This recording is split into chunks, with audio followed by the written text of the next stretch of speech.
Meu Deus, passa ano, fica mais bobo, mas amém. É bom, né? Essa felicidade, a gente sabe que vem de Jesus. Quem está feliz hoje? Amém. Eu estou feliz aqui de estar com vocês. É a primeira vez que eu vou pregar para fora da minha igreja, então é um momento muito especial para mim e eu espero que o Espírito Santo possa descer aos nossos corações e nos encher nessa noite. Amém? Vamos abrir nossas Bíblias em Gálatas. Gálatas capítulo 1, a partir do versículo 11.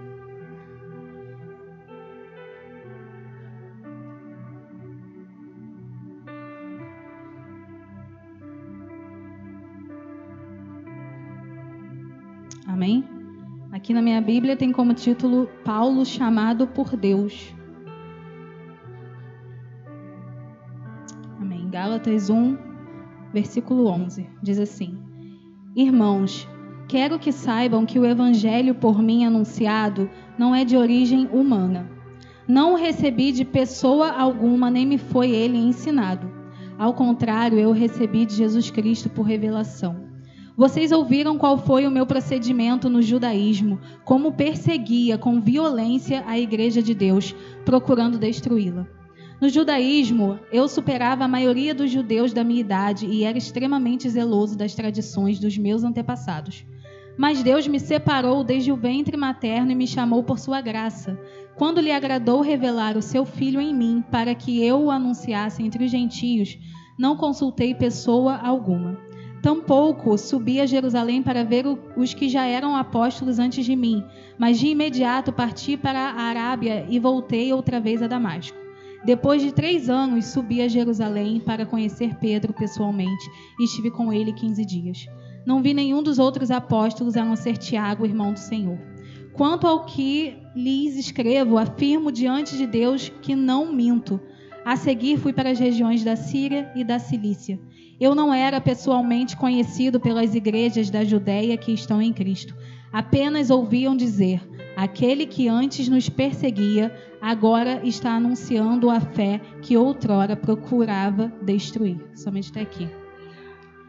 Hoje eu quero falar com vocês sobre a perseguição dos cristãos. E nada melhor do que falar de Paulo, né? Foi o grande perseguidor dos cristãos naquela época. E nós sabemos que Paulo era judeu. Paulo seguia a lei. Para ele era imprescindível continuar aquela tradição. E por que então ele começou a perseguição contra os cristãos? Porque os cristãos estavam indo diferente da lei. Eles não anulavam a lei, como a própria Bíblia diz, mas eles estavam indo diferente porque Jesus veio para modificar aquilo. Sendo que Paulo não aceitava aquilo. Ele achava que a tradição precisava continuar. Ele não aceitava que um Jesus veio até aquele lugar e morreu por nós, foi o Messias, foi o Salvador. Ele não acreditava naquilo, ele não aceitava aquilo. E ele fazia aquela perseguição contra os cristãos achando que estava ajudando a Deus, fazendo no nome do Senhor. Ele fazia aquilo por amor a Deus. Sendo que ele não conseguia enxergar Jesus. Ele fazia aquilo porque achava errado. E aí, quando Estevão morre, é apedrejado, a partir dali, Paulo começa essa perseguição. Porque ele não queria enxergar a mudança. Ele não queria enxergar Jesus a partir daquilo. Ele só estava vendo um impostor. Jesus quer anular a lei. Ele quer mudar a tradição. Mas nós somos tão fiéis àquela lei, àquela tradição. Isso não pode acontecer. Isso é um absurdo. E aí ele começou essa perseguição contra os cristãos. Só que o que Paulo não enxergava novamente era Jesus. Ele não conseguia entender o que era aquele evangelho que estava sendo anunciado pelos apóstolos que começou. Ele não queria ver a verdade daquele evangelho. Ele só queria ficar preso naquele passado, naquela lei que colocava tanta coisa na cabeça dele que ele não conseguia abrir os olhos para ver o Salvador, a salvação. E o que a gente tira disso? A verdade, ela traz mudança. Ela gera a mudança. E por isso, Paulo não queria. Porque para ele acreditar em Jesus, ele teria que mudar.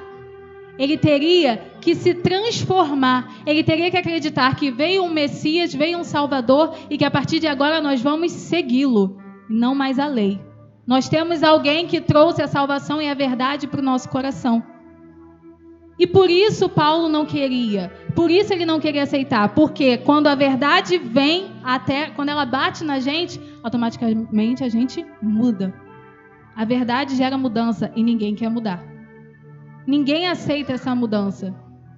Ninguém quer mudar. Eu vou sair da minha zona de conforto, eu vou parar de acreditar naquilo que anos estava sendo pregado para acreditar num Messias que veio. Por quê? Porque Paulo não olhava para Jesus. Ele olhava para pessoas falando sobre alguém qualquer. Ele não queria entender aquele evangelho, aquela verdade por trás da palavra dos discípulos dos apóstolos. Porque foi ali que começou a igreja. Foi a partir de quando Jesus teve a ascensão, que ele foi para os céus, começou a pregação, a falar de Jesus, as boas novas de Jesus. Então aquilo estava sendo algo muito novo. Imagina, a gente hoje, nós acreditamos em Jesus e aí surge alguém ali dizendo que é um novo Messias e uma coisa totalmente diferente do que a gente acredita. Vai ser difícil, não vai? Mudar.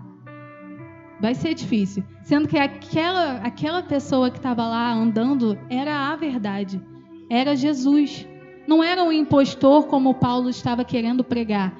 E por ele achar que aquilo estava errado, querendo agradar a Deus, não, Senhor, peraí, eu vou deixar a lei aqui viva ainda. Vamos prender essa galera toda, deixar eles presos e não deixar mais eles anunciarem a palavra de Deus. A palavra de Jesus, as boas novas. E aí eu quero que você abra agora em Atos 9, sobre a conversão de Saulo, né? Que virou Paulo. Atos 9, versículo 19, parte B.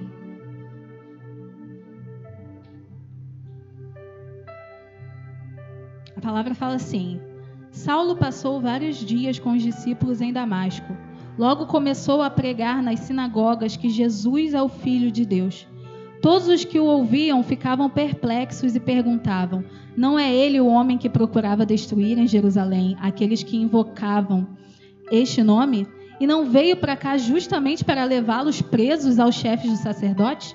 Todavia, Saulo se fortalecia cada vez mais e confundia os judeus que viviam em Damasco, demonstrando que Jesus é o Cristo. Aqui nós vemos que Paulo estava indo para um lugar para poder receber essa missão. Ele já tinha recebido essa missão de que ele poderia prender os cristãos. E no caminho, sabemos que Deus chama ele: Saulo, Saulo, por que você me persegue? E aí, nesse caminho, ele fica cego, né? Nós sabemos a história, para quem não sabe, é mais ou menos isso, resumidamente. Ele fica cego nesse caminho e o Senhor fala para ele ir até o lugar que lá ele ia começar a pregar sobre Jesus. E o que me deixa encantada é que em nenhum momento ele fala não. Eu não acredito em você. Quem é Jesus, esse impostor? Em nenhum momento ele fala, porque nesse momento ele começa a ver. Quando Deus chega para ele e fala: ei, vai até lá e você vai começar a pregar. É essa a sua nova missão. Os olhos dele se abrem para Jesus. E aí a verdade chega e a mudança chega junto com ele. Nós vemos que Paulo, de repente, de um dia para o outro, para de ser um perseguidor para ser um adorador, um seguidor de Jesus. E foi um dos maiores pregadores que pregou com vontade a verdade de Jesus, a verdade da palavra de Jesus, da vida de Jesus. Por quê? Porque ele abriu os olhos, ele começou a enxergar Jesus. Ele não via mais aquelas pessoas como impostoras falando qualquer coisa sobre um Deus que não existe. Quando o Senhor aparece para ele, ele sente a presença e sabe que Jesus é real, que a palavra é real, as boas novas são reais. E aí ele começa a pregar. E as pessoas olhavam para ele e falavam: não era aquele o perseguidor que perseguia todo mundo, que estava indo levar? E ele ficava triste por isso, ficava abatido. Não, ele se fortalecia cada vez mais. Era como se ele ouvisse: eu era um perseguidor, mas agora eu sou um adorador. Agora eu adoro, eu não persigo mais. Agora eu estou com eles caminhando com Jesus. E eu quero trazer hoje sobre isso, a perseguição. Por que aqueles cristãos eram perseguidos? Era porque eles estavam fazendo uma coisa errada? Não, é porque eles estavam fazendo a coisa certa. Quando nós estamos fazendo a coisa certa, quem está errado vai se incomodar. Nós precisamos incomodar. É essa a nossa função no mundo, é incomodar. Sabe por quê? Quando a gente incomoda, é porque estamos fazendo certo e tocando naquele coração. Tocando naquele coração que está duro. E a gente está começando a amolecer aquele coração. Quando a gente começa a incomodar, é porque a gente está impactando. Quando a gente está sendo perseguido, é maravilhoso. Porque se a gente estivesse igual, a gente não ia estar sendo perseguido. A gente ia estar como eles. Ninguém ia nem querer saber da gente. Mas quando vem as perseguições, as lutas, os desertos, é porque nós estamos indo contra o mundo. E não tem coisa melhor do que ir contra o mundo. E muitas das vezes, quando a gente começa a perceber essas perseguições, o nosso dever é o quê? Vou me alegrar. É isso que eu tenho que fazer, me alegrar, me sentir bem com as perseguições. Mas a maioria das vezes não. A gente fica frustrado, a gente fica louco. Meu Deus, quanta coisa eu estou passando. Por que essas pessoas me odeiam? Por que eu passo por isso? Eu conheço uma pessoa que ela era cristã, uma conhecida colega minha, que ela me contou um pouco da história dela e do noivo dela. Ela era cristã e ele não. Ela levou ele para a igreja, ela apresentou Jesus para ele, ele se batizou, os dois estavam caminhando na presença de Deus. Só que o que eu falei, a verdade gera mudança. E eles precisavam mudar. E aquela mudança não estava querendo chegar no coração deles. E ela me contou que ela começou a enxergar a igreja como um empecilho para aquele namoro. A gente não pode sair, a gente não pode mais beber, nós não podemos mais ser íntimos. E aí aqueles dois, ela mesma, aquela pessoa que levou o namorado na época para a igreja, falou, não, vamos sair, porque não é isso que a gente quer. A gente quer viver, ser feliz aí, livre, a igreja não está deixando. Porque as perseguições começaram atrás daquele casal, porque eles estavam caminhando com o Senhor. E quando a gente está mais perto do Senhor, mais difícil vai ser, não vai ser mais fácil. Só que a nossa decisão não é fazer como esse casal, eu vou sair da presença porque isso não é para mim. Com certeza isso está errado. Não, se você está sendo perseguido, nós temos que nos alegrar. É dizer, tá difícil, mas eu vou ser recompensado no final. Tá difícil, mas eu vou ver a glória de Deus no final. É muito melhor eu sofrer aqui para viver alegre lá do que viver alegre aqui e sofrer depois. Porque vai ser um sofrimento eterno. Aqui o nosso sofrimento é passageiro e é um sofrimento que nós sabemos que é por uma boa causa. Nós sofremos porque estamos no caminho certo. E lá nós vamos sofrer porque estávamos no caminho errado. E não é isso que nós temos que pensar. Alegria na tribulação, alegria na perseguição. É entender que se estamos sendo perseguidos é porque o Senhor está do nosso lado e dizendo, ei, você está fazendo a coisa certíssima. Se você está sendo perseguido é porque você está incomodando aquele mundo. E se você está incomodando é porque você está gerando a mudança. Se nós estivéssemos iguais a eles, não teria perseguição porque já pertencemos àquele mundo, ao inimigo das nossas almas. Mas quando nós estamos indo contra a ele, ao diabo, ao inimigo das nossas almas, da nossa vida, começam as perseguições. O exemplo de Jesus na tentação. Ele estava lá e o diabo apareceu para ele com várias coisas aqui, ó, se você fizer isso, eu faço isso por você. E Jesus falava o quê? Não, não, não, o tempo todo. Porque Jesus estava no caminho certo. O diabo quer pegar quem não está mais lá no mundo. O diabo quer pegar quem é de Deus. E se estamos sendo perseguidos é porque somos de Cristo. Nós somos de Cristo. A perseguição nunca vai acontecer para aqueles lá fora porque eles já estão perdidos. E a nossa função é resgatá-los. A nossa função é incomodar aquele mundo lá fora. É incomodar e dizer: ei, tem coisa melhor para você aqui. Tem coisa muito melhor para você. Você vai sofrer? Você vai sofrer. Não vai ser fácil, mas a recompensa vai ser grandiosa. E você vai ver um Deus que é maravilhoso e vai viver alegre para o resto da sua vida. Você vai chegar na glória. Você vai ver um Senhor que vai te abraçar. Você vai viver sem dor, sem choro, sem mais nada disso. O que você prefere? Chorar agora ou chorar depois para sempre? E não é isso que nós queremos. Nós queremos ser firmes com o Senhor. Nós queremos continuar na caminhada independente das circunstâncias. Quanto mais chicotada nós levamos, mais temos que fazer como Paulo, nos fortalecer cada vez mais. Nos alegrarmos com as dores desse mundo, com as perseguições, a dor que estamos sentindo agora, para poder nos alegrarmos mais depois, para recebermos a presença de Deus, para chegarmos a um nível mais profundo com o Senhor. Mais profundo é saber que na perseguição é porque eu estou no caminho certo. Se eu não estou sendo perseguido, se preocupa, que você está no caminho errado. Se você está sendo perseguido, você não está indo no caminho de Jesus, você não está mais do lado dele. Se você não está sendo perseguido, você está longe do Senhor. Sabe por quê? Porque você já está do lado do mal, do inimigo. Você já está ali sofrendo, sua alma já está sendo corrompida. E não é isso que nós queremos. Eu tenho certeza que aqui ninguém quer isso. Eu quero ser perseguida. Eu quero incomodar. Eu quero que as pessoas olhem para mim e falem: que absurdo isso que essa menina está falando. Eu preciso ficar em cima dela ali, de alguma forma, causar dor naquela menina. Eu quero isso. Cause-me dor. Porque a dor que eu estou sentindo agora vai ser para a glória depois. Para conhecer um Deus maravilhoso, um Jesus que me salvou. E agora eu quero que você abra em 1 Pedro. Atos. Continue em Atos. Capítulo 5. Os maiores exemplos de pessoas que se alegravam na perseguição são os apóstolos de Cristo. Atos todos, se a gente lê, fala sobre isso. Eles pregavam, começavam a falar a verdade, depois eram açoitados, apanhavam, eram presos e continuavam.